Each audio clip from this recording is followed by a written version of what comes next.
Hey guys, Lidana here. Thank you for joining me on my second ever video. I have a little bit of a different setup today. In my last video, the light in here is still weird and I'm trying to work on that. There's a really bright overhead light situation that I need to work on. And I also have a very, very low voice. It's an issue in real life. My husband requires me to be looking at him when we're talking because he needs to read my lips to know that there's any, talking even happening from my end. So when I was editing to try to get the last video out, and I say editing very loosely because I pretty much just needed to have everything in one take and just go with it how it was because I don't know how to edit videos. I can barely produce those videos. So, but there were some of the recordings you really couldn't hear, or there were whole pieces that fell out. So if you're listening to that video and the sound quality is bothering you, and there's times that it feels like I am whispering and you have no idea what I'm saying, A, I probably don't know what I'm saying either. And B, it isn't just you, it's just my state of being. I think I speak in normal voices, but pretty much people just give me that deer in the headlight look because they can't hear me. So I think it's all the noise in my head. I think there's so much going on in my head that I don't live on this plane of existence. So speaking and interacting with people here is problematic. But anyway, thank you guys for joining me and listening to all of my babble. I think this is going to be fun to do the different videos and talk to you guys about my books, other people's books, and also some really weird and bizarre things that happen in the world. There are some things coming in 2023 that'll give me sort of a long format to talk to you guys about different things that I'm interested in. And I'm not going to announce anything about that now because there's a couple of people that I'm trying to rope into joining me on this venture so that we can do an official podcast. And they're not exactly kicking and screaming, but I don't know that they're wanting to jump off of this cliff with me willingly. We'll just put it that way. So I'm going to work with them on that. And in the meantime, I'm going to produce these videos, talk to you guys a little bit, and see if I can work out the bugs with all this audio. Hopefully having the microphone up here will help. If not, if all else fails, you guys are going to see me rock star with just the microphone held right up to my mouth, like really, really close. I actually have a headset somewhere around here that has a little microphone. So something like that could potentially work as well. But anyway, if you've stuck around this long, thank you. I write under the pen name of Lidana. On my last video, I talked about why I chose that pen name. And today I wanted to share with you sort of how I got into writing to begin with and go through my first books that I released and talk to you guys about those because I made some colossal mistakes and did some things that most authors are told not to do. So maybe you're an aspiring author. Maybe you're somebody like I was for a long time where you were just writing stories for yourself because you enjoy it, but you really didn't think there was a market for your work. I was there. I really was thinking I'm going to release these books and have 0 readers. And that just simply hasn't been the case. You guys have responded all over the globe. I'm shocked. And I am a crybaby. If I don't cry in every single video, this will be a miracle. I keep telling myself, like internally, that monologue, do not cry. I got into writing many, many years ago. I was in a sort of a rough place, some things going on in life that were pretty heavy emotionally. And most readers, we read to escape. And so that's definitely what I was doing at that time in my life. But the books weren't fulfilling me. What we all want as a reader is to pick up that book that we just can't put down. It we get so engrossed in the story, it sort of consumes our lives. Whenever you close the book, all of those characters are frozen in place and you're trying to get through whatever task that you have to do so you can go back to read. And that's kind of the place that I was in, where I was hunting for that special book. Maybe I was in a stage before that like 1 out of 20 books would sort of be that book that really did it for me. But I just hit the spell that nothing was working. And it isn't that I don't like the books. There aren't many stories. Literally, I'm so fascinated with everything, guys. I don't care if the book is well written. There's so many things that don't matter to me. I will flip through a book and just read certain portions of it and be satisfied. Very easy to please. So to go into a situation where book after book, I was closing them and then sort of lamenting to my husband about I needed more from that book. And it wasn't that I didn't like the books. It was I wanted to feel those characters more, or maybe I really liked the characters and I just wanted to have that story drawn out. But whatever it was, there was always some reason that I was just so unfulfilled, and it made me just read faster and read more. And I was really searching because I needed that escape. I needed something that would shut my brain off. For anybody like me, I've never been a good sleeper. So if you have like that insomniac sort of trait, if you are into chronotypes and you know about the dolphin chronotype, I am a strong dolphin chronotype. So if you're that person who's very task oriented, your brain doesn't shut down, you don't sleep a lot, you know how you have to get into almost a flow state with different projects so that your brain just shuts up for a minute. You just needed to shut up. And so I wanted a book that was going to completely take me away from everything that was on my mind. And I closed yet another book, unsatisfied. And I was just telling my husband, I need to search more. I need something else.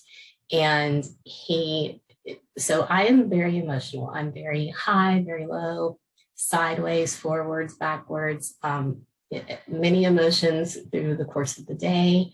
I get, again, easily amused, easily excited, but also something very small can feel like the end of the world to me. So Joe is the opposite. My husband, he is that perfect balance because he's totally calm. I could be over the moon about something and he's just like totally, totally calm. So very straight-faced and nonchalant. Joe says to me, you should write your own book. Directly after he says that, I proceed to lecture him about all the reasons why I cannot write a book. And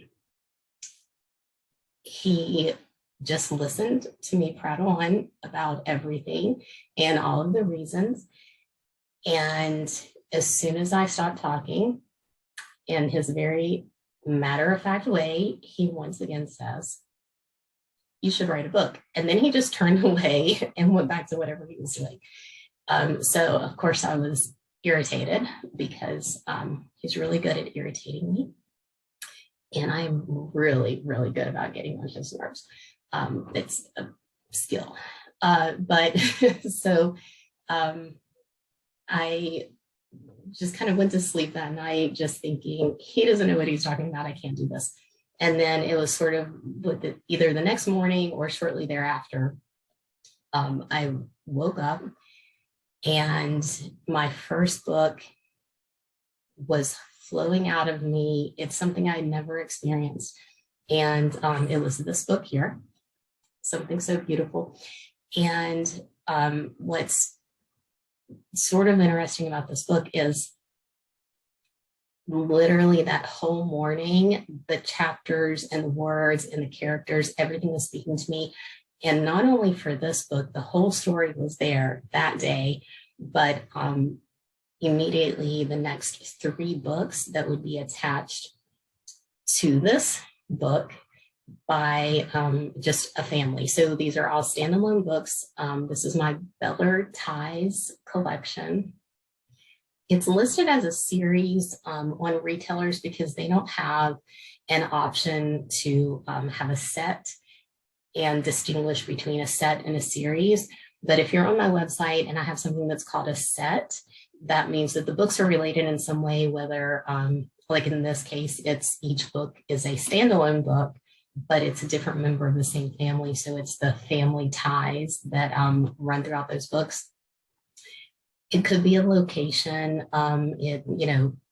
Sets are just usually standalone books that have something in common. A series is the exact same characters that are in each of the books in that series.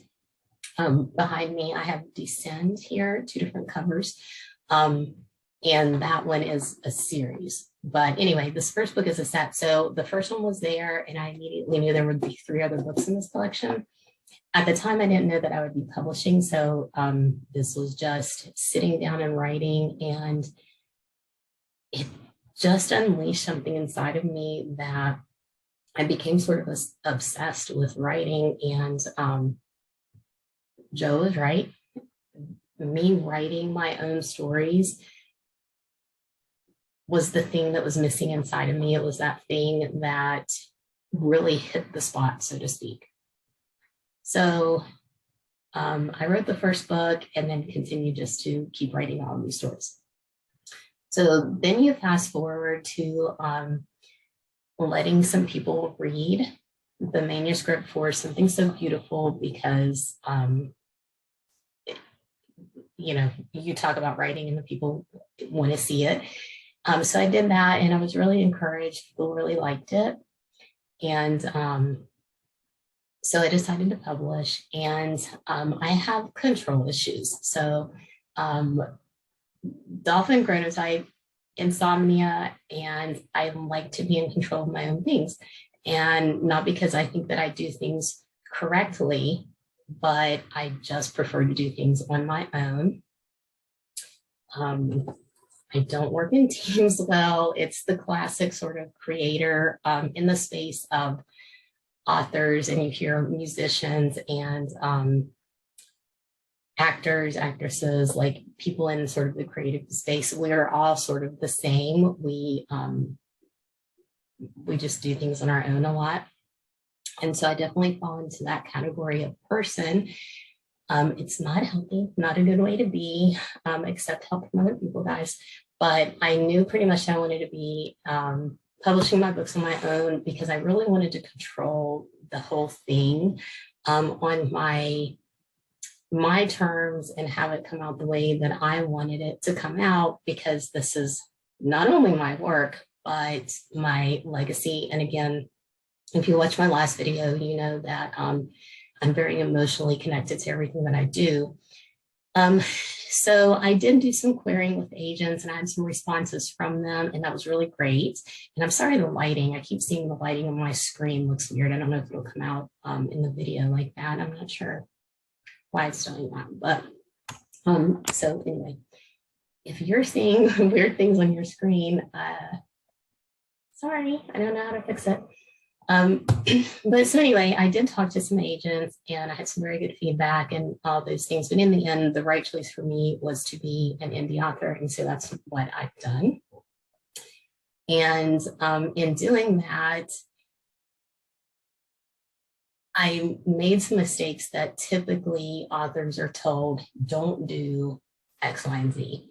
And one of the first things that we're told is not to publish the first book that we ever wrote, because it's typically not very good. But again, guys, this book is the one that started it all. So for me, I couldn't start this publishing journey without doing this book first. It had to be the first one. I published this probably 15 years after I wrote it, maybe even more than that. So it's very, old as far as going back in my writing journey. And I've had some readers that say they've read through all of my books, and they talk about how they see the improvement of the writing. And so it's kind of that journey that was just important to me to have out there. And so this book, all the way back in those early days when I first wrote it, not only did the manuscript come out, but this cover. And I live in West Virginia, and this is actually a photograph of a road of a location in West Virginia. There was a photographer who did some photos for me, and he got this, and I didn't know if we'd be able to use it on the book cover, but Marianne Nowicki of Pre-Made ebook cover shop, I sent this to her, and boom, she put it out there, and I think it looks great. I really love it. And there's a personal story even that's connected to this. So also in my last video, I told you guys about you're reading my therapy. And so in this hard time that I was having that led to my husband saying, hey, write your own books, and me finally doing that, in this book in particular, some things came out that I was pretty nervous about writing. So again, writing for myself, anything goes. It doesn't really matter. I don't even think about whether it's awkward or uncomfortable. But before publishing, I was really, really, really worried. There are some things that I describe in this book that are creepy things that actually happen to me in my real life. And I kept thinking every time somebody would read it, I think I sent this book to like 3 different editors, and the editor that I have now is fantastic. And there are some comments that she gave me on this that they still make me laugh today. But I was really nervous that I didn't do a good job in explaining the fear that Mary, the heroine in the story, felt, and that what she experienced wasn't, sort of creepy enough, and that it wouldn't translate. But you guys love all of the creepy sort of thriller elements that are in this book.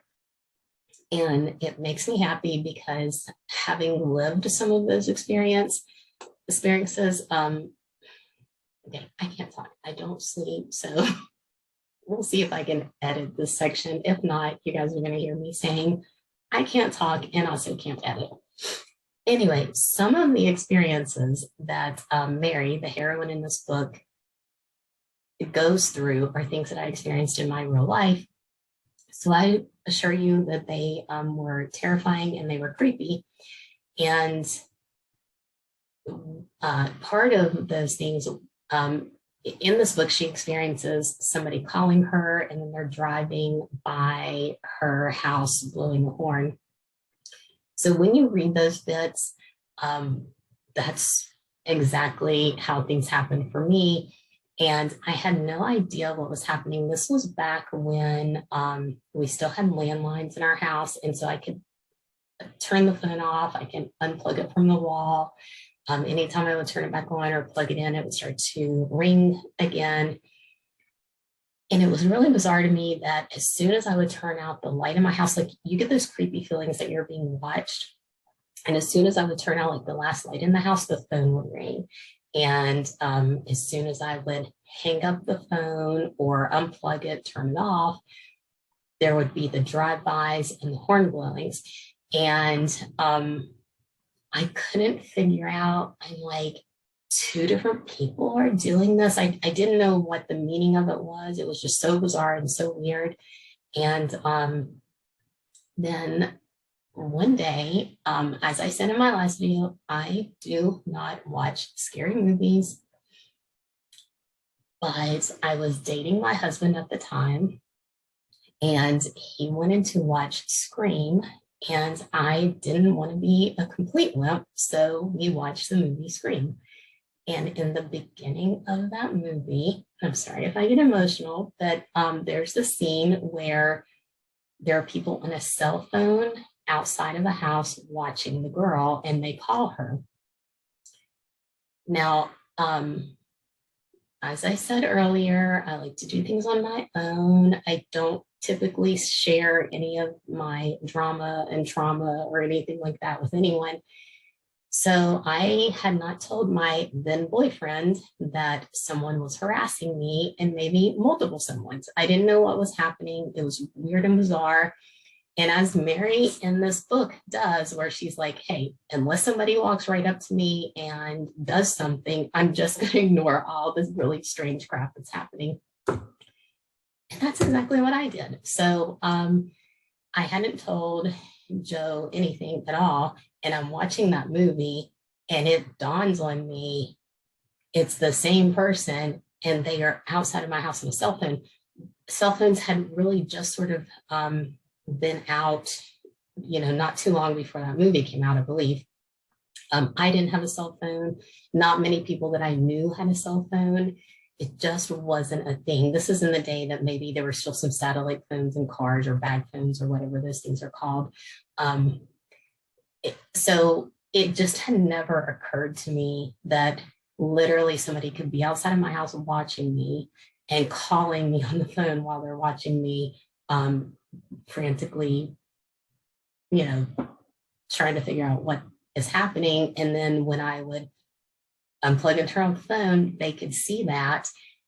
And then I guess just go down the street, hop in their car.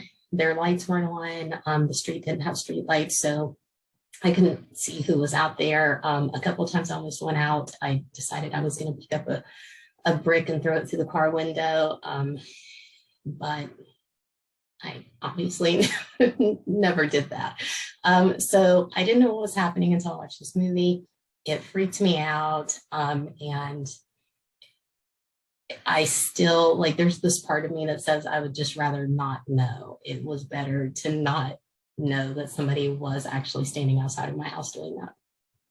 So anyway, that is a personal connection, things that I wrote in this book that really happened. So when you guys read this and you tell me that it was so creepy, and then it made you get up and check your doors and windows and make sure they were locked, and that you love those parts, and you didn't think they were lame, basically, that you felt Mary's fear, that makes me happy, because it is, you draw on what you know to write your stories. And so again, that's part of why it was my therapy, and part of why I'm so glad that you guys like that, because it let me get this sort of bad experience sort of out and purged a little bit. And then I will just say as well, for my wonderful, wonderful editor, Anita. She is so patient and so kind, and she really helps me see what I meant to say versus what I did say. And a note that was in this book, by the time I published it, it was just sort of like, I cannot work on this manuscript anymore. I've toyed with it. Again, I talked to a couple of agents, and people were saying, can you do this or can you do that? So this book is not published the way that I originally wrote it, and it would have been better. You guys would like John Beller more if I left it the way that I originally wrote it. But that's not what happened. And one thing in the book, this couple, they're always touching. And Anita said something to the effect of, they don't always need to be stroking each other's cheek or something like that. I can't remember. When I have sleep, I can remember things, guys, but that's occasionally, maybe like once a month, you can speak to me and I'll be completely coherent and remember things. But so anyway, the reason there's so much touching in this book is because my husband and myself, we have touch is a love language. Definitely we like to be touched. I have issues with touch, so there are rules about how he can touch me. I don't like to be petted. I don't like soft stroking. He tries to convince me that caressing is good, and it isn't. Touch me or don't touch me. Those are kind of rules. But when we are talking to each other, very often I am A, sitting on his lap, and B, he does have a hand on my face, and I probably have a hand on his face. And part of it is affection, but part of it is also because of that low voice that I have. And Joe needs to keep me turned toward him. So he just like holds my face. So this book is dedicated to my husband. And I just think it's hilarious that it kind of drives people crazy. This couple in the book, because probably in real life, we drive people crazy. But so anyway, it's very personal to me, and I'm really excited that you guys like it. So Something So Beautiful, it is a standalone romantic thriller. And you guys can get a signed copy of this book directly from me. Just go to my website, leedonnabooks.com, and the links are there. I will try to put all the links to my website. I won't do individual links to the books. Just go to my website and you can find those there. It is available worldwide, Apple, Google Play, library apps. A lot of you guys are getting the audiobooks through your library apps. So any of that is good. And I am going to eventually figure out, and I'm definitely going to put this audiobook up on YouTube for you guys to listen to and maybe laugh a little bit at me and the whole story. So I hope that you like it and enjoy it. Now, so the first mistake that I made was publishing the first book that I ever wrote. And then the second mistake would be the second book that I published. Now, this is not exactly the second book that I wrote, because when I wrote Something So Beautiful, I knew immediately what the next 3 books in that set, in that collection, were going to be. But I just sort of jotted down notes, but my brain had moved on. And actually the next stories that I wrote, it's sort of like a high school drama saga, just like an emotional story that covers the life of like 4 different teenagers. But this book is the second one that I published. And again, I knew the story right in the beginning. So marketing wise, when you have a set or a collection, you want all the books in the set or the collection to match. Mine do not. This book isn't a thriller. It's barely a suspense. It's really emotional, but I love this character, Avery Kingwood, so much. And it is Sheila Beller's story. And also, even though this is called the Beller Ties Collection and every book features a member of the Beller family, I didn't write these books from the perspective of the Bellers. They're actually written from the perspective of the love interest. And then you have some chapters where it's one of the Bellers kind of takes over for whatever reason. But mostly the books are told from the perspective of the love interest of one of the Beller family members. But anyway, so Now and Always is a romance that has some suspense in it. So that would be the second mistake, is just publishing books in the same collection that they don't match, but they are part of the same family. So you don't have to read every book. You can skip one if you need the thriller element and you don't read books that are sort of just emotionally driven, then don't read this one. But if you like emotional books, definitely read this one, because a lot of people are resonating with Avery.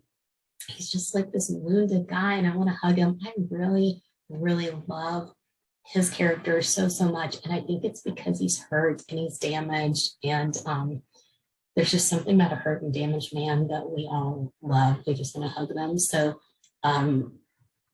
just bear that in mind when you're reading these stories, because a lot of people who love the first book for the thriller elements, they read this one and they're like, it's okay, but we want the thriller.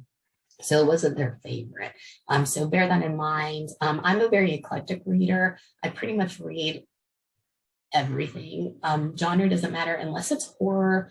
I do not like horror. I have read intentionally one horror book.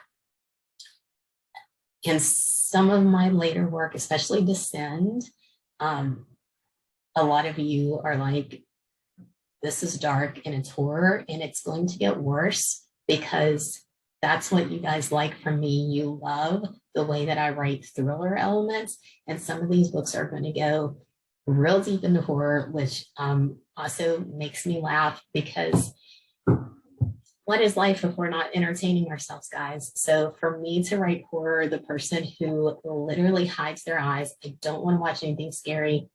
And what constitutes scary for me, like I have a really low threshold of what is scary. So why this other stuff is there, I don't know. True crime, real trauma, it's all coming out in my stories. Dawn of Devotion, book number 3 in the Bellertide set. This one was just released this year on March the 1st, 2022.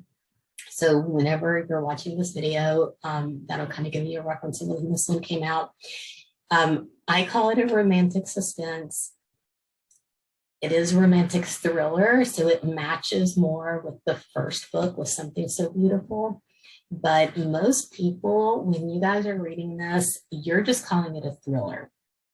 And a lot of you are saying it's a cute love story that's mixed in with a thriller. But pretty much, I don't know if I've heard anybody really call it a romantic suspense other than me.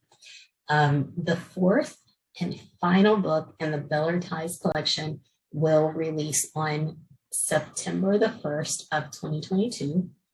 I do have some pre-orders up now, and I will put some links down below in the description of this video because I want to give you guys some special discounts. If you sign up for my newsletter, you can pre-order the ebook for 99 cents. I'm going to have, before this video goes out, I'll make sure that I have all the links up and running. You can also go ahead and pre-order the paperback. If you are in the United States, it is $9.99 and free shipping. If you are outside of the country and you want a signed copy, send me a message privately. Let me know what your address is, or at least a city, just something that I would be able to go and figure out what postage would be and then see what I can work out. It might be that there's a retailer near you that you could get the book from, and then I could send you either a sticker that you could peel off, like something I would write on and sign, and you can pull that off and put it inside of your cover.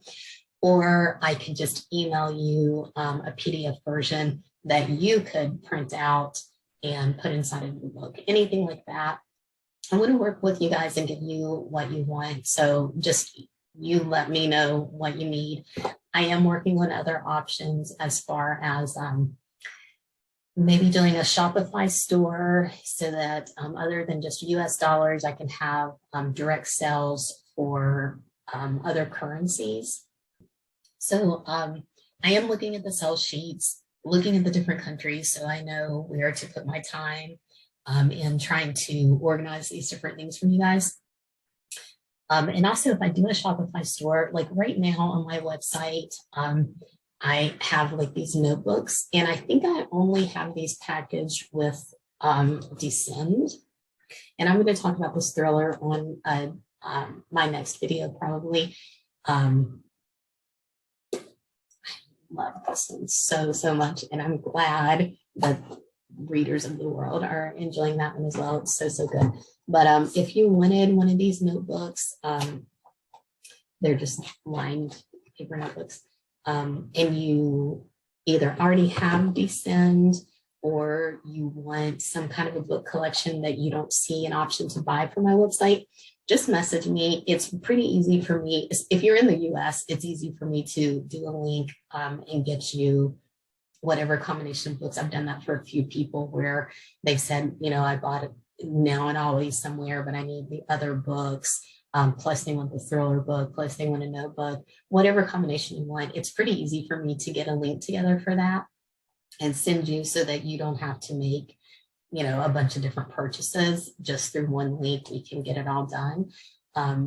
if you are a bookshop or a gift shop or some kind of a retailer and you want to order some signed copies to sell in your store, message me. I will do my best to get that cost down for you.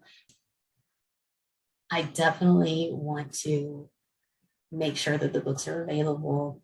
So if you want some and you're going to resell them, just let me know, send me your shop information. Even if you're a library, send me your information and I will try to get books to you. If you're a library, I wouldn't sign them, obviously, because I know sometimes people will take the books if an author would sign them. But for any retailer out there, just get in touch because I definitely want to be able to provide this for you guys. I do have limited supplies, so if you do a larger order, you might have to wait for just a little while. Yeah, anyway, I think it's time to end this video because I'm literally between one breath and the next I'm forgetting what I'm talking about. So signed copies are available from me. You can get ebooks and audiobooks from my website. Marked by Forever is a fourth and final book in this Beller Ties collection. It will release on September 1st, 2022. It is available for pre-order. I will get everything up on my website. The ebook will be $1.99 on my website, but if you join my newsletter list, you will get an option to buy it for 99 cents. That is my subscriber discount for you guys. Retailers, it's probably going to be $2.99 for the ebook. I know it's available for pre-order on Amazon. I will get it up for pre-order on the other websites soon. So whatever retailer that you like, you'll be able to get Marked by Forever there. It is Lily Beller's story. So the pre-order, the reason that it's only on Amazon right now, sometimes authors will put up a placeholder file, and even later down the road, you'll hear sometimes that authors say that an unedited version of their manuscript went out because a lot of retailers require you to upload some sort of a manuscript file, even though it's a pre-order and not due to release. And when you do that, sometimes there can be computer glitches. So some of you may have ordered ebooks and you've gotten a file that a really smart author, knowing that these glitches can happen, they put a note in the front of it that says, this is not the manuscript. If you're seeing this, contact the retailer, you have the wrong manuscript. And I'm just trying to avoid that a little bit. So I only am putting up pre-orders on retail sites where I don't have to have that placeholder file. I don't know if that's the best thing to do, but so if you want to pre-order and you don't want to get it direct from me, or you're in a different country, and so I'm not giving you that option, I'm only having the US dollars, and you need to pre-order it in your country's currency, let me know where you buy your books from, and I will get that pre-order up for you if it isn't already there by the time you watch this video. I'm sure that I explained that with the clarity of mud. So thank you guys for listening to this very long video talking about my romantic thriller, suspense, and just romance book collection. Dawn of Devotion, the last book that just came out. You guys really, really love that one. So I thank you again for making it such a success. I don't know why I can't say such a success. But yeah, I appreciate you guys. Definitely time to end this video because I don't even know what I'm talking about anymore and nobody wants to listen to this. So hit the subscribe button, join my newsletter list. I have a lot of content coming. Eventually, these videos will not be talking about me, I swear. I'm going to talk about other things, fun things, interesting things, some mythology, some lore. I have some demonology research that I'm doing, and I'm a little afraid. Typically, you don't say the D word because then you're inviting trouble. And I already have a poltergeist in my house, guys. Been here for years. They're not really harming anybody. So that thing where I just stick my head in the sand and say, unless I really need to deal with it, I'm going to ignore it. That is what is happening.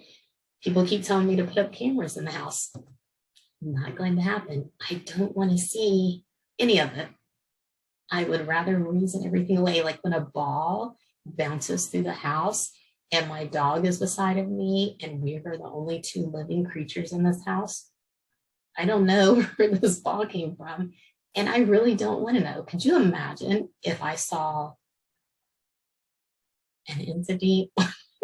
I would have to move out. If I don't see it, it just didn't happen. I can just pretend that never happened. A ball did not just bounce through my house. My shepherd is very protective of me. So when she cowers and she, like literally any noise, she will go full force. Like she's going to kill somebody. Even if someone says hello to me, sometimes she just like loses her mind. So when she cowers and wants to hide behind me, guys, I don't want to deal with it. So there will be no cameras put up in my house. Lots of prayer, holy water, crossing yourself. Like pretty much I'll take anything, just poltergeist, ghost. I don't actually believe in any of it. Okay. So if I don't believe in it, it didn't happen. All right. Goodbye. Thanks, guys. Oh, I don't know what I'm saying, and I can't turn this off. I'm so sleepy. You guys have no idea the random things that go through my mind constantly because I don't sleep. And I think if I click this right here, it turns this recording off. Bye, guys. Thanks for joining me. See you in the next video. I didn't do it. It didn't go away. Let's try again. Bye, guys. Thanks for joining me on this video. I will see you in the next one. Bye.